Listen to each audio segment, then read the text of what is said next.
Shalom saudara dan saudari yang dikasihi. Saya doakan kalian sentiasa sehat, sejahtera, dan terlindung di mana jua kalian berada. Puji Tuhan. Hari yang baru dan diberkati untuk mendengar satu lagi perkongsian firman Tuhan dari Pastor Chris yang bertajuk Sebuah Kerajaan Kepunyaan Allah. Haleluya. Mari kita renungkan bersama.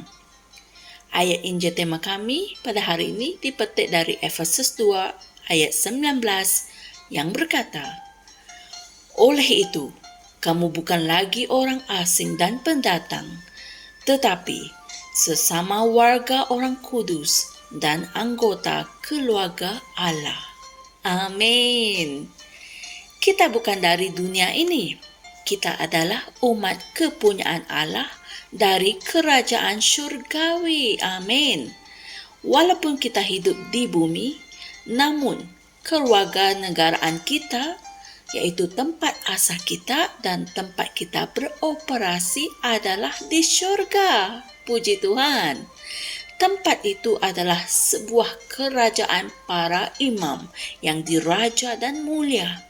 Kamu telah dilahirkan ke dalam kerajaan itu pada hari kamu dilahirkan semula. Haleluya. Dan hal ini tertulis dalam Kolose 1 ayat 12 hingga 13. Walaupun kamu telah didiagnosis dengan penyakit keturunan, yaitu penyakit genetik yang tidak dapat disembuhkan, ianya bukan suatu masalah. Walaupun kamu dikatakan menghidapi penyakit jantung kronik, tidak ada bezanya. Oleh kerana sekarang kamu telah dilahirkan semula, penyakit itu merupakan satu perkara yang asing bagi sifatmu. Penyakit itu adalah perkara yang anomali di kerajaan kita.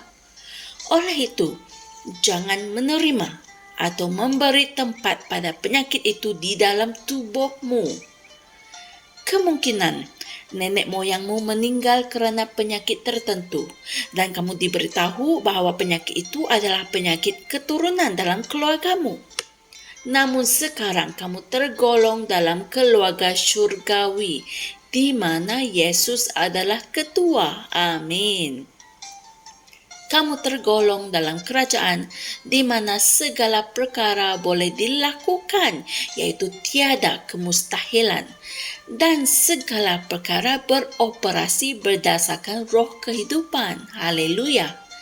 Dalam kerajaan ini, setiap orang diberkati dan segala sesuatu yang kamu lakukan akan menjadi makmur. Sukacita kita tidak akan pernah berakhir. Puji Tuhan. Kita bersukacita dalam kesukaran. Dalam kerajaan yang kekal ini, kita tidak membiarkan perkara-perkara yang dapat dilihat menentukan dan mengawal kualiti kehidupan kita. Tidak. Kita melihat dan hidup berdasarkan iman. Amin. Saya ulang sekali lagi. Kita melihat dan hidup berdasarkan iman. Haleluya. Kami yakin bahawa apa sahaja yang kita lihat dan tidak sukai boleh berubah. 2 Korintus 4 ayat 17 hingga 18 berkata, sebab penderitaan ringan yang sekarang ini mengerjakan bagi kami kemuliaan kekal yang melebihi segala-galanya, jauh lebih besar daripada penderitaan kami, kerana kami tidak memerhatikan apa yang kelihatan, melainkan apa yang tidak kelihatan. Kerana apa yang kelihatan itu sementara, tetapi apa yang tidak kelihatan itu kekal. Haleluya.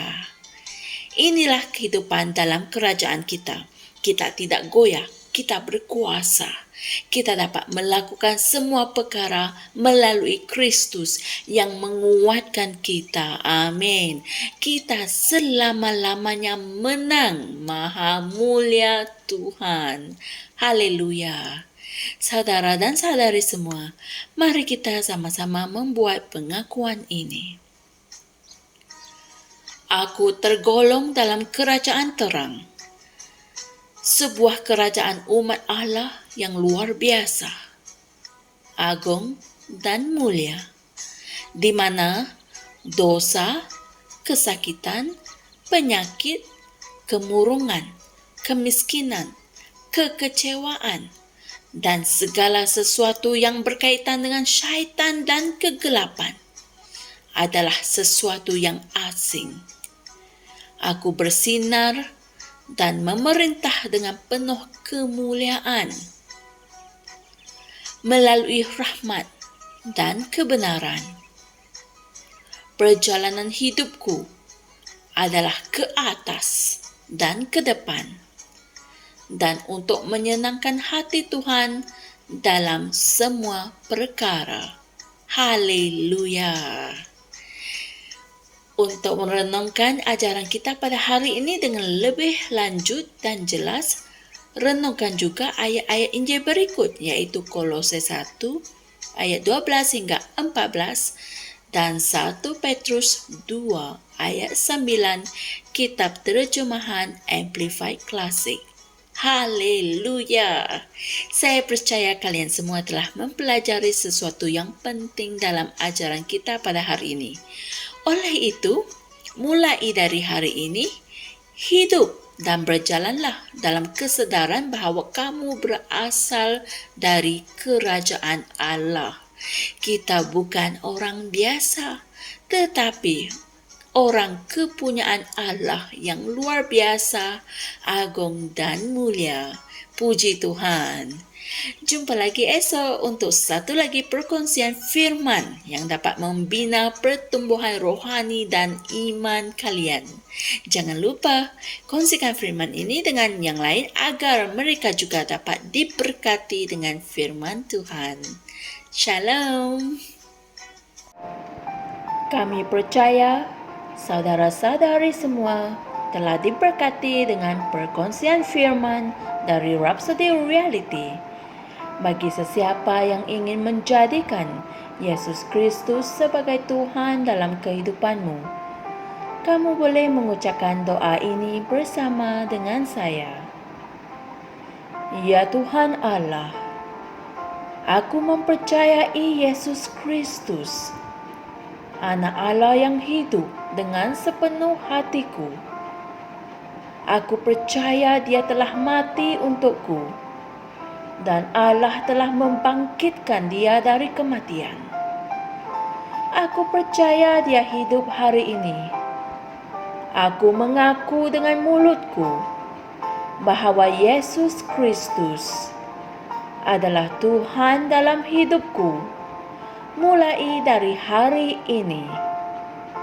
Melalui Dia dan di dalam nama-Nya, aku mempunyai kehidupan yang kekal. Aku telah dilahirkan semula.